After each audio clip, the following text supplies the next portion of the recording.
오늘 저는 우리 안에 누룩이라는 제목으로 하나님 말씀을 나누고 함께 기도하고자 합니다. 여러분, 예수님께서 성경 속에서 많은 지역에서 또 많은 사람들에게, 유대인들뿐만 아니라 이방인들에게까지 갑자기 유명해지신 이유가 무엇인 줄 혹시 아십니까? 다양한 것 말할 수 있습니다. 말씀도 잘하셨고, 사람들을 가까이 대하셨고, 예수님의 성품, 인품, 여러 가지 이유를 댈 수 있겠지만 사실 가장 결정적이었던 이유는 기적이었습니다. 사실 지금도 사람들에게 교회가 기적을 보인다라면 아마 순식간에 부응할 수 있을 겁니다. 우리 한국교회가 가진 전통, 그리고 또 세계에서 가장 큰 교회를 소유하고 있는 이 한국교회의 자랑의 근원을 찾아가 보면 치유와 기적이 그 아래 자리 잡고 있죠. 물론 하나님의 말씀을 탁월하게 전하는 것도 있지만 기적은 예나 지금이나 강력한 힘을 가지고 있습니다. 그런데 예수님의 기적은 이 단순한 초자연적인 어떤 신비한 기적을 넘어서서 기적 안에 메시지를 담고 있죠. 그래서 우리가 기적이라 하지 않고 성경에서는 이적이라고 표현하지 않습니까? 그 기적 안에 담긴 메시지가 무엇이죠? 다른 것이 아닙니다. 하나님이 죄인들을 용서하시고 치유하시고 회복하셔서 구원하겠다라는 이 하나님의 의지가 메시지로 담겨져 있는 것입니다. 그래서 예수님이 보이신 기적은 단순히 신기한 기적, 사람들에게 매력을 주고 사람들을 끌어당기는 힘을 넘어서서 하나님의 마음을 담고 있는 것입니다. 하나님이 죄인들을 고치신다, 용서하신다. 이것이 기적 안에 담긴 메시지입니다. 그런데 예수님은 유대인들뿐만 아니라 이방인들에게도 이 기적을 행하셨고 이방인들을 고치시고 먹이시고 입히셨습니다. 그러니까 예수님을 통해 드러난 기적 안에 담긴 하나님의 의지가 뭡니까? 유대인들뿐만 아니라 이방인들도, 유대인들이 죄인이라고 멸시했던 그들도 하나님이 고치시고 입히시고 먹이시고 구원하신다는 겁니다. 하나님의 의지에 차별이 없다. 이게 기적의 메시지입니다. 그래서 짧은 시간에 이 기적을 통해 예수님은 많은 사람들에게 알려주셨고 동시에 많은 이들에게 위협이 되셨습니다. 하나님의 사랑에는 제한이 있다. 하나님은 인종과 지역을 구분하셔서 하나님의 뜻을 나타내신다. 다시 말해서 하나님의 사랑에는 차별이 있을 수밖에 없다. 이 생각이 유대인들의 생각이었습니다. 그래서 이 당시의 유대인들은 자신들이 누군가를 차별하는 게 당연한 것이고 차별받는 자들은 차별받아 마땅하다라고 생각하고 있었습니다. 그런데 지금 예수님이 이들의 생각과 정반대로 유대인과 이방인에게 차별이 없다, 하나님의 용서와 회복에 차별이 없다 선포하시니 이 유대인들은 예수님이 위협적으로 여겨졌던 겁니다. 그리고 그 중에서도 바리새인과 사두개인들, 자신들의 기득권을 유지하고 싶어 했던 이들은 예수님을 제거하려고까지 마음을 먹었습니다. 예수님이 그냥 미웠던 게 아니라 자신들이 그동안 누려왔던 권력과 사람들의 집중이 예수님께 분산되는 것을 견딜 수가 없었던 겁니다. 예수님을 미워했던 이 바리새인과 사두개인들, 이들의 속내를 조금만 더 살펴보겠습니다. 이들이 이토록 예수님을 경계하고 미워했던 이유가 뭡니까? 그들은 하나님의 사랑은 제한적이어야 한다고 생각했습니다. 그리고 하나님의 사랑, 구원, 용서, 회복 같은 것들, 그 모든 범위와 적용이 되는 방법도 자신들이 규정하고 싶어 했던 겁니다. 다시 말해서 하나님의 이름으로 사람들을 제한하고 통제하고 싶어 했던 겁니다. 그래서 바리새인과 사두개인들은 원래 친하지 않았죠. 담임 목사님께서도 마가복음 설교 때 말씀해 주셨지만 이들은 원래가 종교 권력을 나눠 가질 수가 없는 부류들이었습니다. 각자 자기들이 종교 권력을 독차지하고 싶어 했기 때문에 언제나 견제하고 경쟁했는데, 예수님이라는 막강한 경쟁자가 한 명 더 등장하니 지금 서로 힘을 합쳐서라도 이 예수님을 제거하고 싶어 했던 거죠. 그래서 예수님을 유명해지게 했고 동시에 위험에 빠뜨렸던 대표적인 기적 두 가지를 오늘 살펴보고자 합니다. 그것은 바로 오늘 본문의 배경이 되는 오병이어와 칠병이어 사건입니다. 이 대표적인 기적 때문에 예수님은 유명세를 얻었고 동시에 적들도 얻게 되었던 겁니다. 예수님께서는 떡 5개, 물고기 2마리, 그리고 떡 7개, 물고기 2마리로 각각 5,000명과 4,000명을 먹이셨습니다. 사람의 힘으로는 도저히 불가능한 이 기적 안에 하나님의 메시지를 담아서 제자들과 사람들에게 보여주신 것이죠. 그런데 제자들은 이 2가지 기적을 보고도 그 안에 담긴 핵심 메시지는 놓쳐버리고 그저 이 기적 안에서 중심으로 등장했던 떡에만 집중을 하고 맙니다.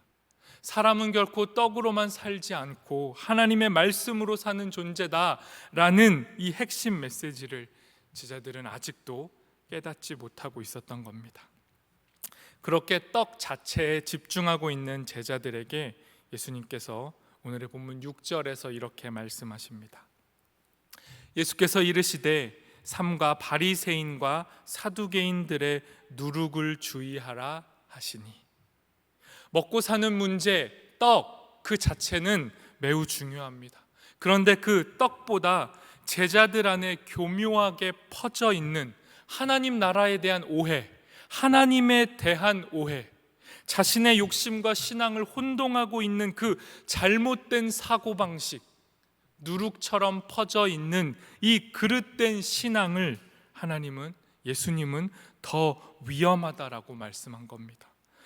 누룩처럼 작지만 그 작은 것을 그대로 내버려 두면 너희의 존재 전체가 흔들리게 되고 마침내는 하나님과 정반대편에 서게 될 것이다 라고 경계하신 겁니다. 그래서 바리새인과 사두개인들의 누룩을 주의하라 라고 말씀하신 것이죠. 그런데 성경 속에서 보면 이 누룩은 긍정적인 의미도 있고 부정적인 의미 모두 담고 있습니다. 먼저 긍정적인 의미는 마태복음 13장 33절에서 나타납니다. 제가 읽겠습니다. 예수께서 또 다른 비유를 그들에게 말씀하셨다. 하늘나라는 누룩과 같다. 어떤 여자가 그것을 가져다가 가루 서말 속에 살짝 섞어 넣으니 마침내 온통 부풀러 올랐다. 여기서 말하는 누룩은 좋은 의미입니다. 하나님 나라의 성장을 비유해서 말씀한 겁니다. 처음엔 작지만 하나님 나라가 이처럼 커지게 된다, 성장하게 된다라고 누룩을 설명하신 겁니다. 하지만 고린도전서 5장 6절에서 8절에 보면 누룩의 부정적인 의미가 자세하게 묘사됩니다. 고린도전서 5장 6절에서 8절 제가 읽습니다. 여러분이 자랑하는 것은 좋지 않습니다. 여러분은 적은 누룩이 온 반죽을 부풀게 한다는 것을 알지 못합니까? 여러분은 새 반죽이 되기 위해서 묵은 누룩을 깨끗이 치우십시오. 사실 여러분은 누룩이 들지 않은 사람들입니다. 우리들의 유월절 양이신 그리스도께서 희생되셨습니다. 그러므로 묵은 누룩, 곧 악의와 악독이라는 누룩을 넣은 빵으로 절기를 지키지 말고 성실과 진실을 누룩으로 삼아 누룩 없이 빚은 빵으로 지킵시다. 비록 아무리 작은 것일지라도 악의와 악독, 이 같은 생각이 우리의 존재 전체를 지배하고 하나님의 백성으로 살아가는 것을 치명적으로 방해한다라고 고린도전서는 말씀합니다. 그래서 예수님께서는 누룩, 특히 이 바리새인과 사두개인들의 누룩, 그들의 잘못된 교훈과 생각을 주의하라라고 말씀하신 겁니다. 그럼 이제 이 바리새인과 사두개인들의 누룩이 구체적으로 무엇인지 그 실체를 살펴보도록 하겠습니다. 이것을 알려면 지도를 좀 봐야 하는데요. 잠깐 보겠습니다. 예수님께서 사역하셨던 주 무대는 이 갈릴리 바다, 갈릴리 호수죠. 이 바다를 중심으로 예수님께서 사역을 하셨습니다. 그리고 이 갈릴리 호수 주변의 곳곳에서 기적을 보여주셨고, 그 기적을 통해 하나님 나라의 메시지를 전하셨죠. 그 중에서도 가장 대표적인 것이 오병이어와 칠병이어 두 사건이라고 제가 말씀을 드렸고, 그 사건이 일어난 지역이 지도에서 보시면 이 북서쪽에 위치한 가버나움과 게네사렛 이 사이에 있는 빈들, 이곳에서 오병이어의 기적이 일어났던 겁니다. 5천 명을 먹이신 기적이 저 북서쪽에서 일어났고요. 그 다음으로 또 하나 갈릴리 호수 동쪽인 이 데가볼리 지역에서 칠병이어 사건을 일으키셨던 겁니다. 예수님께서 이 비슷해 보이는 기적을 각각 다른 곳에서 행하신 데에는 이유가 있습니다. 먼저 이 떡 5개로 5천 명을 먹이신 저 지역은 갈릴리 북서쪽 연안, 다시 말해서 유대인들이 많이 사는 지역이었습니다. 그리고 동쪽 데가볼리 지역, 칠병이어를 일으키신 지역은 그리스 로마와 관련된 도시들로 이루어져 있었고, 당연히 이 지역에는 이방인들이 많이 살고 있었습니다. 그러니까 오병이어의 대상은 유대인들이었던 것이고, 칠병이어의 대상은 이방인들이었던 겁니다. 오늘의 본문 9절과 10절도 제가 읽겠습니다. 너희가 아직도 깨닫지 못하느냐? 떡 5개로 5천 명을 먹이고 주운 것이 몇 바구니며 떡 7개로 4천 명을 먹이고 주운 것이 몇 강줄이었는지를 기억하지 못하느냐?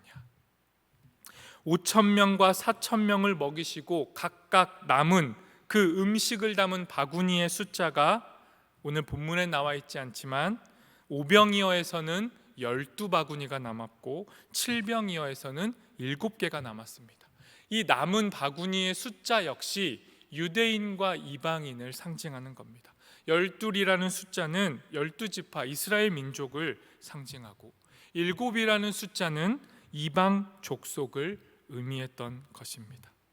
결국 예수님께서 가장 대표적인 기적을 일으키신 두 장소, 그리고 그 장소에서 그 지역, 그 기적을 경험한 대상들, 그 대상들은 바로 유대인과 이방인들이었던 것입니다. 다시 말해서 하나님은 지금 유대인과 이방인 모두에게 예수님을 통해서 기적을 보여주신 것이고, 하나님의 메시지를 전달하신 겁니다.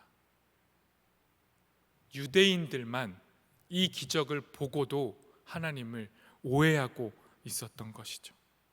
마치 광야에서 모세를 통해 하나님께서 애굽으로부터 탈출한 사람들, 그들을 먹이시고 입히셨던 기적, 그 기적을 예수님이 재현하신 겁니다.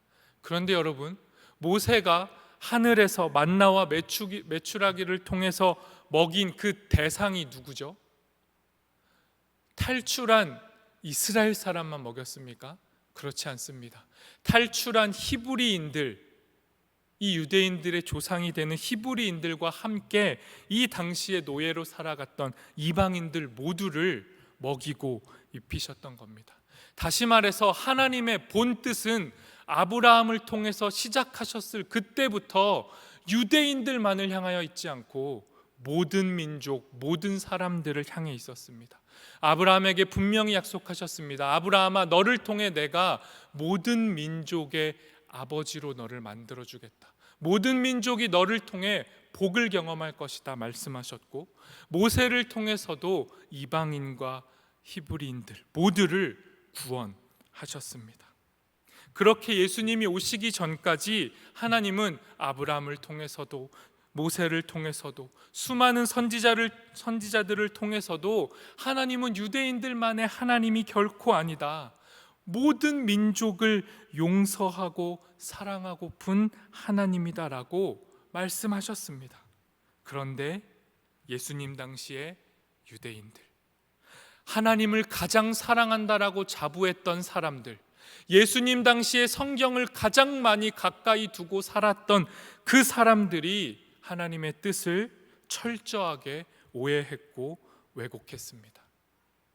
바리새인과 사두개인들로 대표되는 이 권력 집단, 종교 집단, 이들이 자신들만의 하나님으로 하나님을 만들어 버렸고, 성경도 율법도 자신들의 기준과 편견과 오만으로 오용하고 오독하고 오해했습니다.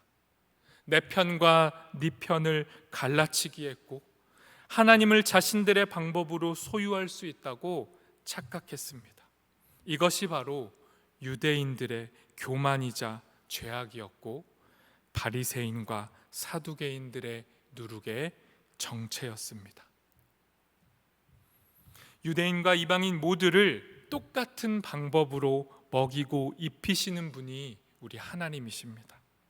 유대인과 이방인 모두를 예수 그리스도의 사랑으로 용서하시는 분이 우리 하나님이십니다. 이 하나님을 바리새인과 사두개인들이 오해했던 겁니다. 자기들의 잘못된 생각과 신앙을 끝까지 포기하지 않고 고집했습니다.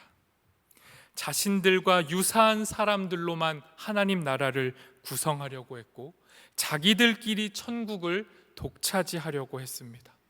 다른 누군가는 지옥을 가도 상관하지 않았고, 그들이 지옥에 가는 게 당연하다라고 생각했습니다. 바리새인과 사두개인들의 누룩은 지금도 우리 안에 깊이 퍼져 있을 수 있습니다. 아닌 것 같아도, 아닌 척하고 살아도 우리 안에도 이 누룩은 언제든지 퍼져나갑니다. 그래서 예수님의 말씀은 오늘 우리에게도 동일하게 적용됩니다. 바리새인과 사두개인들의 누룩을 주의해야 합니다. 선과 악을 판단할 수 있다 착각하고, 그리고 그 판단의 기준을 내가 가질 수 있다라고 착각하고, 그 칼날을 가지고 서로가 서로를 정죄하고 심판하는 이 묵은 누룩, 2000년 전에 이스라엘에만 가득했던 누룩이 아니라 오늘날 우리 교회 안에도 가득할 수 있는 이 묵은 누룩을 주의하고 경계해야 합니다. 오늘 이 기도의 시간, 이 기도의 때 성령 하나님께서 우리 안에 찾아오셔서 우리의 심령을 깨끗하게 하여 주시기를 기도했으면 좋겠습니다. 우리가 경계하지 않고 주의하지 않으면, 우리가 마음을 놓아버리면 우리 안에 이 교만이라는, 이 정죄라는, 이 판단이라는 누룩은 어느새 우리도 모르게 우리 안에 퍼져나가 버리고 맙니다. 그리고 그 누룩을 가지고 우리는 나름의 신앙의 열심이라고 생각하지만, 그 누룩이 누군가를 경계 세우고 누군가에게 벽을 세워서 그들을 우리 안에 들어오지 못하게 막는 장애물로 사용되기도 함을 기억했으면 좋겠습니다.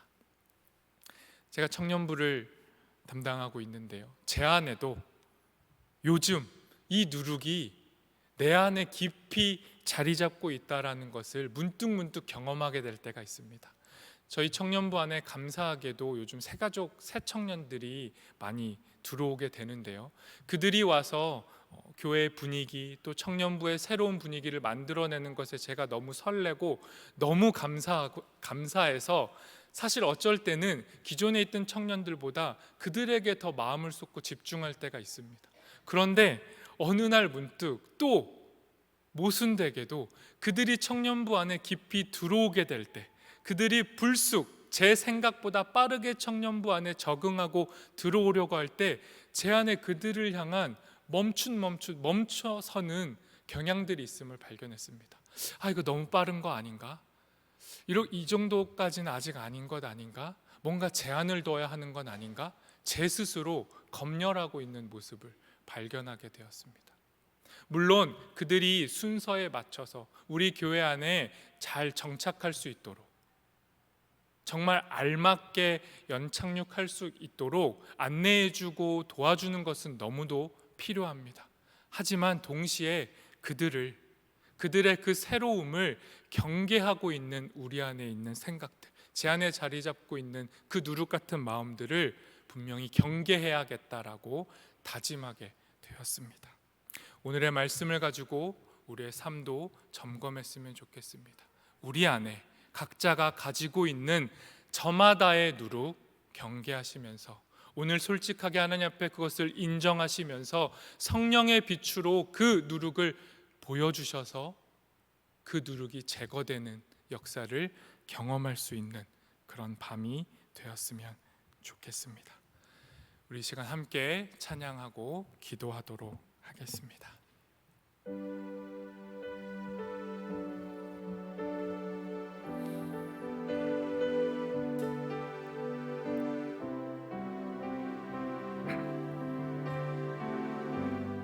주 나의 모습 보내, 주 나의 모습 보내,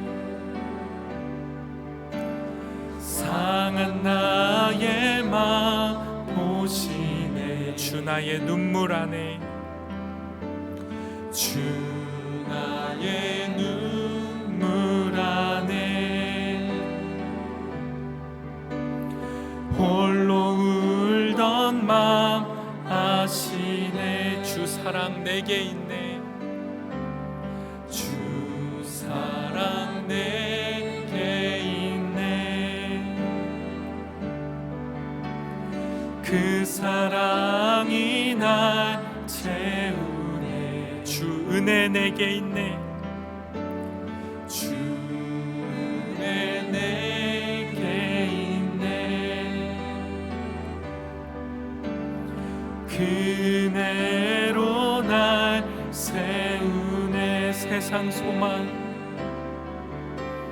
세상 소망 다 사라져가도 주의 사랑은 끝이 없으니 살아가는 이 모든 순간이 주 은혜임을 나는 믿네. 주 나의 모습 보내, 주 나의 모습 보내,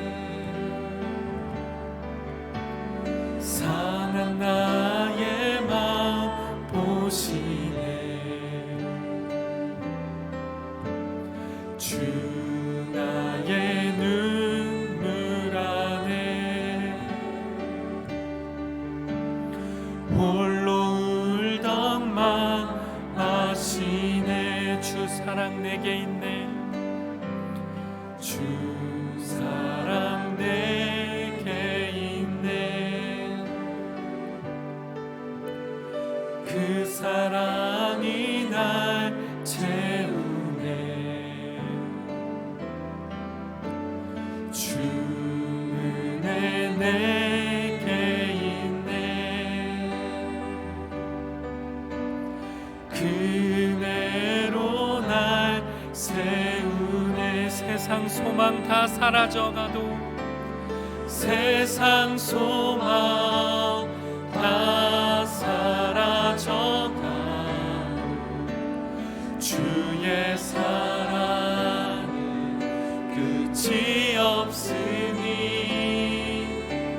살아가는 이 모든 순간이 주 은혜임을 나는 믿네. 세상 소망 다 사라져가도, 세상 소망 다 사라져가도 주의 사랑은 끝이 없으니 살아가는 이 모든 순간이 주 은혜임을 나는 믿네. 말씀을 생각하며 함께 기도하겠습니다.